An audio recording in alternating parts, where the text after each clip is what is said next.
Competition अपनी जगह है। इसलिए बाबा साहब ने जब कहा कि वो 18 घंटे 16 घंटे पढ़ते थे तो वो ज्ञान के लिए पढ़ते थे, उतना ज्ञानी महापुरुष इस दुनिया में आज तक पैदा नहीं हुआ, न हो, मुझे लगता नहीं कोई पैदा होगा ऐसा, ये मेरा अपना मानना है।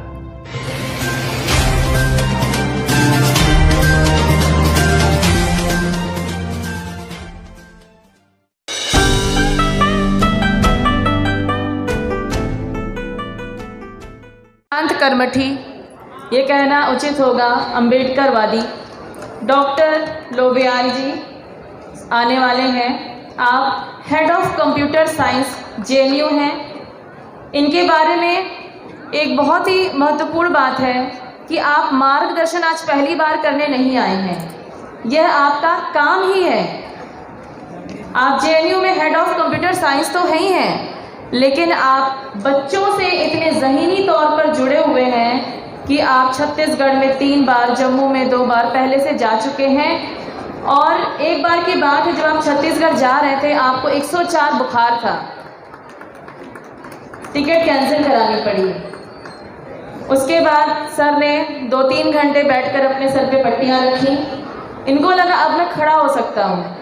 इन्होंने वापस टिकट बुक कराई और रायपुर पहुँच गए। 40,000 तो सर के टिकट में ही चले गए। मतलब बात है जोश की, जुनून की। सर हमेशा ये चीज़ कहते हैं कि आप पढ़िए, कुछ बनिए, लेकिन अगर आप कुछ बन के पढ़ के आपके अंदर अगर अंबेडकर जी जीवित नहीं है, अगर आपके अंदर बाबा साहब के विचार जीवित नहीं हैं, तो आपका कुछ भी बनना निरर्थक है। और आपके साथ ही डॉक्टर RS राव, प्रोफेसर जावर सिंह को भी मैं मंच पर बुलाना चाहूँगी। आप भी मंच साझा करेंगे, लेकिन सबसे पहले मैं बुलाना चाहूँगी डॉक्टर DK लोबियाल सर को। सर आइए, आपका स्वागत है। जय भीम। मैं सबसे पहले यहाँ पर बैठे, मंच पर बैठे मेरे सीनियर्स प्रोफेसर कट्टीमणि जी, प्रोफेसर मिंज, प्रोफेसर कुरील साहब और मेरे साथी राजकुमार जी ने जरा जोशीला भाषण दिया और जोशीली बातें कही, उन सबको सादर अभिवादन करता हूँ। साथ में मैं ऑर्गेनाइजर्स, विशेषकर हमारे DIG साहब का साधुवाद करता हूँ कि मुझे यहाँ आके बुलाया और बोलने का मौका दिया। जब मैं सब बातें बैठ के सुन रहा था, मैं पहले 2 बात कह दूँ कि इस बातचीत के मैं 2 पहलू देखता हूँ। एक तो मोटिवेशनल है, जिसमें सबको प्रेरित करने की बात हो रही है। दूसरा कैरियर काउंसलिंग। ये 2 हिस्सों में मैं इसको देखता हूँ, क्योंकि इतने सारे वाइस चांसलर यहाँ पर आए जिन्होंने सबको प्रेरित किया, और प्रेरणा बहुत जरूरी है। अगर आप इनको भूल भी जाएं तो पीछे यह तस्वीर को जरूर याद रखें। यही महानायक महानायिकाएं हैं जो आपको हमेशा प्रेरित करते रहेंगे। इसको जिस दिन आप भूल गए उस दिन आप प्रेरणा भूल जाएंगे, तो ये बहुत ज़रूरी है। और तीसरी बात मैं ये देख रहा था कि हमने बहुत शिक्षा की बात की कैसे जाएं। मैं 2 चीज़ें देखता हूँ कि शिक्षा हमारी पहुँच में है कि नहीं। अभाव की बात बहुत चली। अभी देखिए इतनी सारी यूनिवर्सिटी खुल गई, हर स्टेट में एक सेंट्रल यूनिवर्सिटी है, केंद्रीय विश्वविद्यालय हर राज्य में एक है आज की तारीख में। किसी राज्य में 2 भी हैं। शायद पहुंच बड़ी है, यानी कि आप उस विश्वविद्यालय तक जा सकते हैं पढ़ने के लिए। दूसरी बात कि आप उस शिक्षा को वहन कर सकते, खर्चीली है कि नहीं, वहन कर सकते कि नहीं कर सकते, अफोर्डेबल है कि नहीं है। ये 2 बातें इस बात को निर्धारित करती है कि आपको शिक्षा प्राप्त करने के बाद रोजगार मिलेगा कि नहीं मिलेगा। यानी कि जब हम सिर्फ इन 2 बातों की बात करते हैं तो हम रोजगार की बात करते हैं। शिक्षा का एक उद्देश्य हम देख रहे, विशेष रूप से अभावग्रस्त समाज के लिए रोजगार भी एक इसका मुख्य उद्देश्य है। लेकिन क्या यही उद्देश्य है? हम जब यहाँ से बात कर रहे हैं तो मैं देखा, क्या हम इस शिक्षा से लिबरेट हो रहे हैं कि नहीं हो रहे हैं, मुक्त हो रहे हैं कि नहीं हो रहे। किससे मुक्त होना? हमें उस सामाजिक संरचना से मुक्त होना है जो पाखंड से ग्रसित है, अंधविश्वास से ग्रसित है। अगर ये शिक्षा हमें इस पाखंड, इस अंधविश्वास से लिबरेट नहीं कर सकती, मुक्त नहीं कर सकती, तो इस शिक्षा का कोई महत्व नहीं है। रोजगार हमारा जीवन उपार्जन का साधन है, अपने बच्चों को पाल सकते हैं, सब कर सकते हैं। इसलिए महत्वपूर्ण बात इस स्टेज से मैं कह रहा हूं, बच्चों आप किसी भी कंपटीशन में भाग लें, आप बन सकते हैं, कुछ भी बन सकते हैं, डॉक्टर, इंजीनियर, प्रोफेसर, कुछ भी बन सकते हैं। अगर आप एक कंपैशनेट ह्यूमन बीइंग, एक करुणामयी इंसान नहीं बन सकते जो बुद्ध प्रेरणा हमें देते हैं। अगर आपके अंदर करुणा नहीं बनती जीवन में, उस शिक्षा का कोई अर्थ नहीं है, कंपटीशन का कोई महत्व नहीं है। एक बात। दूसरी बात, अगर आप उस समाज में मैत्रीता के साथ नहीं रह सकते तो उस शिक्षा का कोई महत्व नहीं है। तो इसलिए इस मंच से यह महत्वपूर्ण बात है कि हम कंपटीशन के बारे में, कैरियर काउंसलिंग के बारे में जानेंगे। क्या हम करुणा और मैत्रीशील इस भावना को भी आगे बढ़ा सकते हैं कि नहीं बढ़ा सकते, ये आज का बहुत महत्वपूर्ण मुद्दा है। एक दूसरा, हम ये देख रहे थे कि जब हम बाबा साहब की बात करते हैं, अभी मंच पर आई कि भाई 4 घंटे पढ़ने से होगा कि 16 घंटे कि 18 घंटा। मैं इसी बात को सोच रहा था तब से। दोनों मित्रों ने अपनी अपनी जगह सही बात कही, इससे कोई मेरा डिसएग्रीमेंट नहीं है।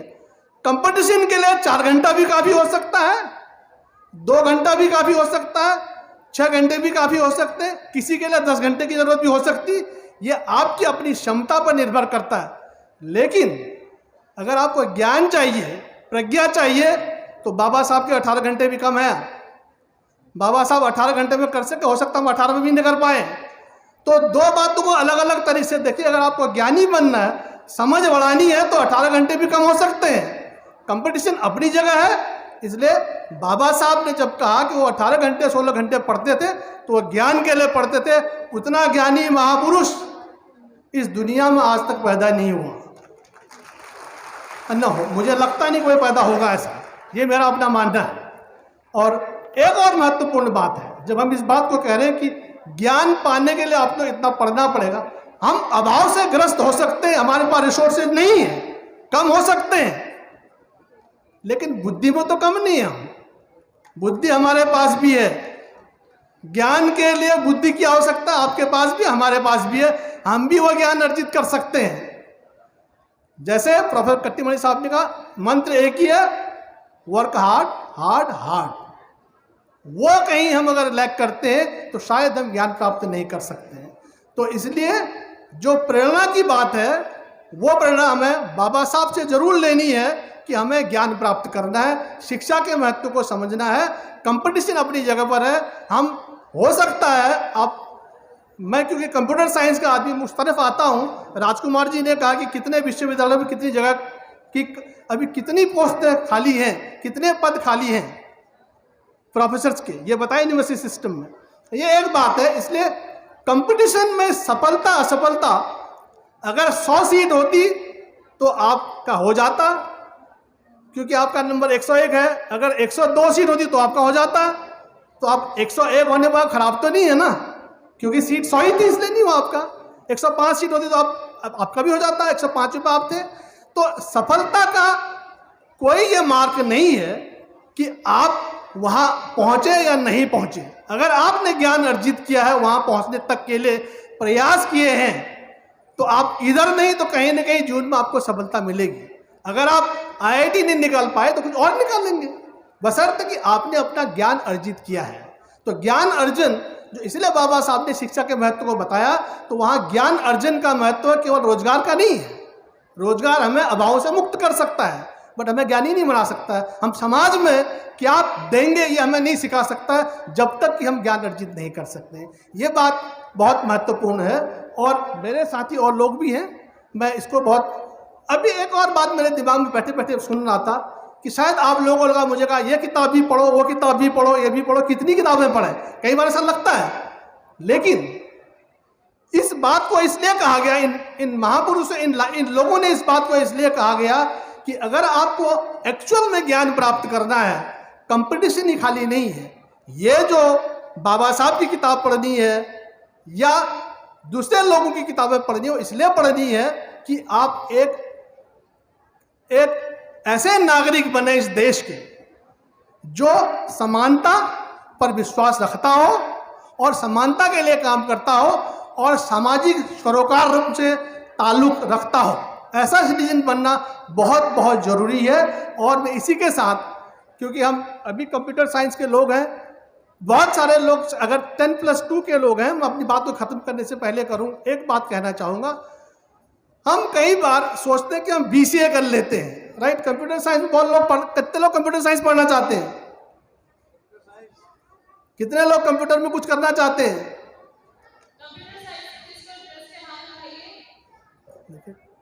चलिए, अच्छी बात है।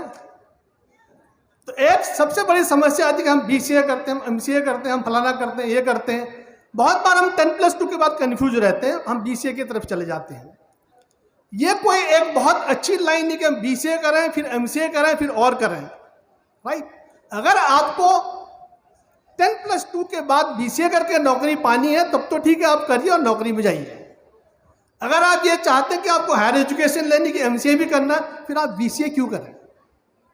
फिर आप BSc की लाइन पकड़ें। मैं इस बात को बहुत डेलिबरेटली कह रहा हूँ। आप BSc करें तब आप मास्टर्स की MCA या उसकी तरफ आए, क्योंकि उसी चीज़ को आप बार बार पढ़ने से अच्छा है कि आप अपना ज्ञान का हॉरिजन बढ़ाइए, क्षितिज बढ़ाइए ज्ञान का। जहाँ आप फिजिक्स, केमिस्ट्री, मैथ्स पढ़ेंगे BSc में, तब आप MCA या PhD की तरफ आए। ये मेरी एक सलाह है। बाकी किसको क्या पढ़ना है, कितना पढ़ना, हमारे डॉक्टर साहब ने बहुत अच्छी बात कही, you know your self best. आप अपनी कमजोरियां जानते हैं, उनको अगर आप उनकी पूर्ति कर सकते हैं तो आप 100%, 100% अपने जीवन में सफल होंगे। हम लोग उस दौर के लोग हैं, जितने लोग बैठे, शायद कोई कोचिंग ट्यूशन नहीं थे, हम लोग अपने वही जो सिलेबस में था वही पढ़ते थे, लगन से पढ़ते थे। यही है, और सबकी कहानी एक जैसी है। मैं अपनी बात एक छोटी सी उससे ख़त्म करूँगा। हमारे JNU में एक प्रोफेसर तुलसीराम जी हुआ करते हैं, उसमें आत्मकथा लिखी, मुर्दहिया। मैं उस आत्मकथा के बारे में नहीं कह रहा हूँ, इसको हम दलित आत्मकथा कहते हैं। एक दलित प्रोफेसर ने अपनी आत्मकथा लिख दी, और उसके बाद हमारे एक दूसरे सोशियोलॉजी के प्रोफेसर है, प्रोफेसर नंदुराम। तो मैं नंदुराम जी के पास गया, मैंने कहा सर आप क्यों नहीं अपनी आत्मकथा लिखते हैं? उन्होंने बड़ी अच्छी बात कही, कहा लोबियाल मेरी कहानी भी तुलसी की जैसी ही है, तो मैं क्या लिखूँ, वही कहानी फिर क्यों लिखूँ मैं? यानी कि हम जितने लोग बैठते हैं, कहानी सबकी एक जैसी ही है, उस कहानी को दोहराने से कोई फायदा नहीं है। तो इसलिए आप समझिए कि सब लोग संघर्ष से आए हैं, लेकिन मेहनत से आए हैं। एक ही मंत्र है, मेहनत मेहनत मेहनत। साधुवाद, जय भीम। Thank you.